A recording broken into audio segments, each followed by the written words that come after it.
Welcome to today's CX Quick Tip. We're going to, of course, have a great and spirited conversation today, and probably full of some laughs, I'm sure you can imagine, because I have Justin Robbins with me. Justin, thanks for joining me today, man. Jim, thanks for having me. This is always a pleasure. Oh, I love having you because on the show, because it doesn't matter what show, whether we're doing a podcast, whether webinar. I mean, it doesn't matter, because I know you're going to cause me to look at things in a different perspective, and I appreciate you for that. Okay, so today we're going to talk about Call Center Metrics 101, looking at predictive versus reflective metrics. Now, this particular topic can get very complex all the way into the 501 level if we start talking about doing modeling, but we're not going to go there. Okay, so we're only going to have a 10-minute discussion like these CX Quick Tips are. And I think it's important to really just talk about when you start measuring the customer experience and success in the contact center. Tell us a little bit about metrics that look back, meaning reflective, and metrics that are predictive that look forward. Yeah, Jim, happy to do that. And I'm going to actually talk about it using the example of barbecue. I am cooking a pork shoulder this weekend, and I will have two ways to look at the success of cooking that pork shoulder. One is reflective, looking back. That will happen sometime Saturday evening when I get that thing out of the smoker. I'm going to pull it apart. I'm going to see, is it juicy? I'm going to taste it, right? Those are all after the fact. The cook is done, right?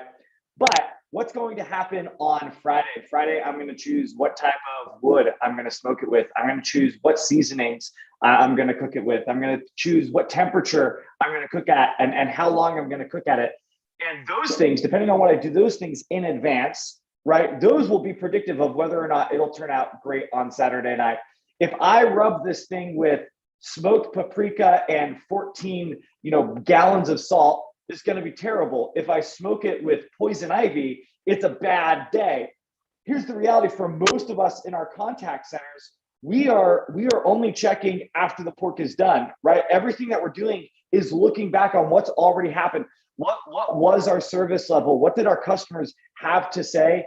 And not enough of what are the things that if we do these things right, if we put this in place, it will be predictive. It will move us in the right direction of achieving a great customer experience. That's when I talk about predictive and reflective at 101 level. That's really what it's about. The measures that look back versus the things or the measures that we can look ahead to. Okay, so is it a possibility where it starts getting convoluted, especially if I'm looking at the predictive metrics, if I start throwing in the date, the real-time element? Is that what you're talking about here? Or am I talking overall intraday? Well, it depends, Jim, and it can happen. It can happen in a couple of ways, right? Let's first talk about intraday. If I knew, and we'll use volume forecast, because this is a great one to think about how what's happening in the moment can be predictive of what's happening in the future. Okay, so a combination of reflective and predictive.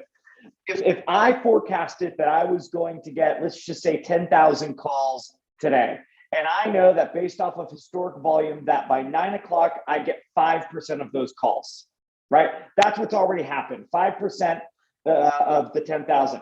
But if what's actually happened is I've already achieved 20% of 10,000, what that tells me is that I am pacing ahead. What's happened in the past is a predictive indicator in this case that we are probably going to be busier than we planned for today, right? So there's an example of using something reflective, right, and also using it to be predictive.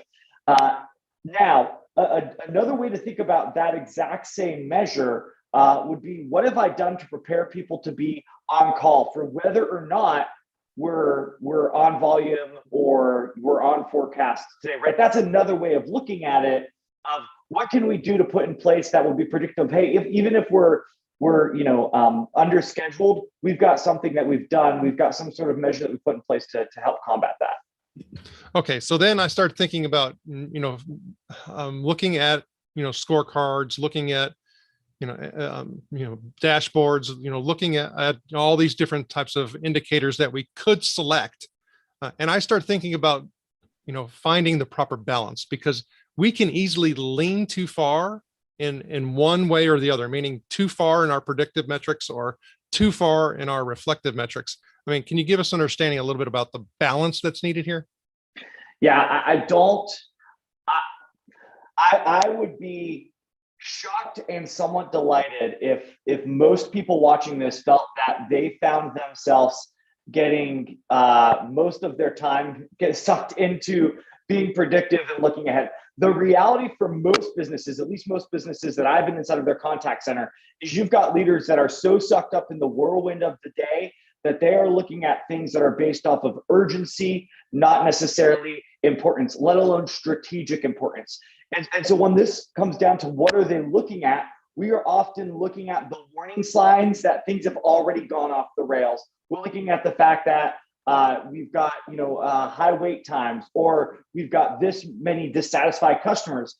The balance, Jim, is how do we understand those types of things, but then think about how do we prevent this from happening in the future. So in other words, if volume is off, maybe it's because we haven't taken a strategic approach to thinking about shrinkage, right? So what can we do to better measure our forecast accuracy? What can we do to put things into place that if we do that right, we're probably not going to have to be as reactive in the future. That's really what this is based on.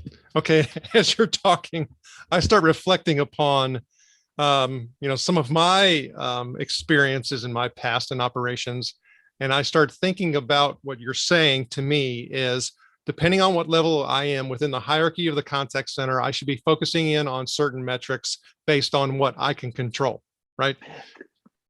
That is what is the key part about predictive metrics, is that they are influenceable. That is what is so important. That's the difference here. When we look at reflective, there's nothing that can be done about what's already happened. But if we look at predictive measures, we can influence, we can have an impact on then what will become down the road reflective measures of whether or not we did those predictive things right. Okay, so now hold on to that. So now I'm sitting here and thinking about a particular contact center that I worked for in an organization, and walking into the office of a VP, the person that all the contact center people, ultimately reported up to.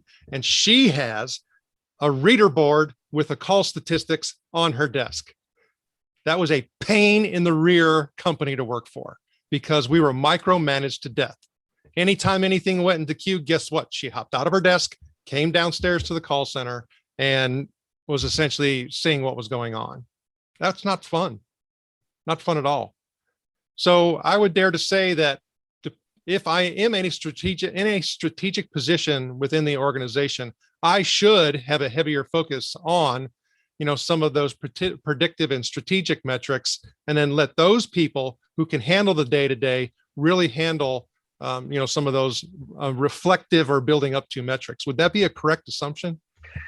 Well, I mean, it's a combination of things. You're definitely the higher your position, absolutely the more strategic that your role would be. And actually, in the case of that VP, I would challenge to ask that leader the question, like, is what you're doing moving the needle? Because I would believe that it is not. Right? If anything, it's stuck right in the middle, or it's actually trending downward.